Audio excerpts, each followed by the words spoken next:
I think the main challenge is actually to be more outspoken against any hate speech.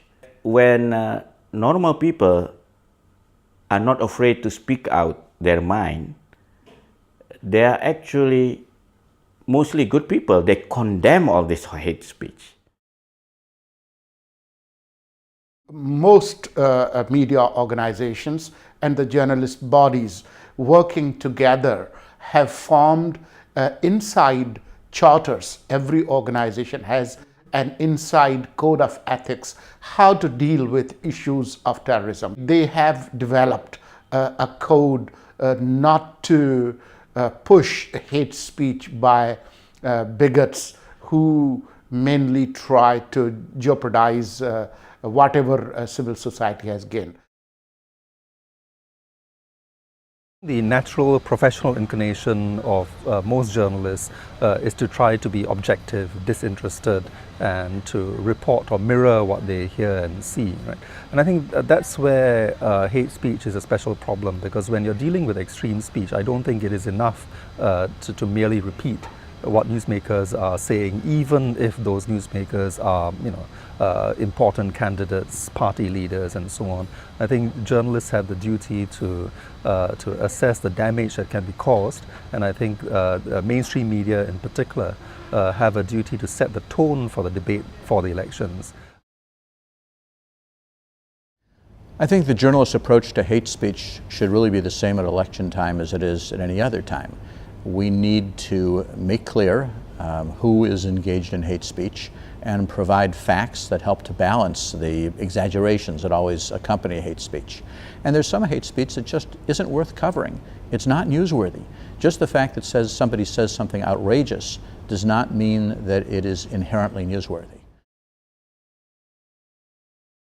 So right from the beginning, I think media have to recognise it's a dangerous time. It's a dangerous time in which they have to be very careful about the words and the images they use, and they have to be also very careful about contributing to creating an atmosphere of uncertainty and fear. So they need to identify political parties or groups who may actually try to use the election as a time for generating hate speech or an atmosphere of fear.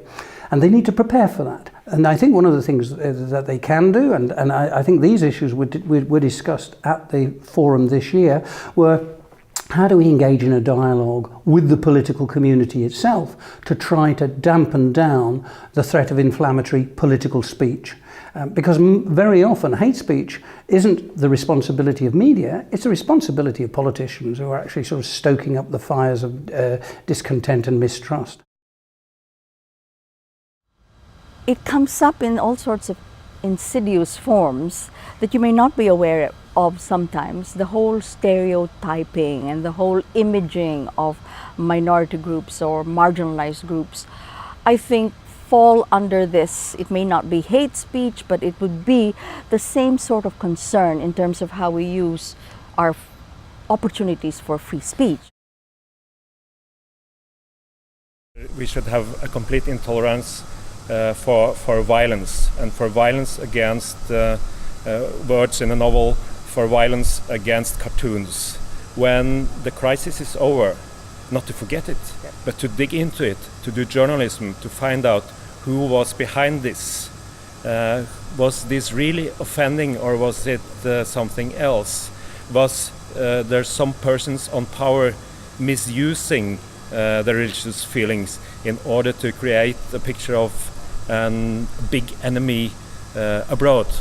In my paper we have a clear rule that racism is not allowed. If you do that, you're out.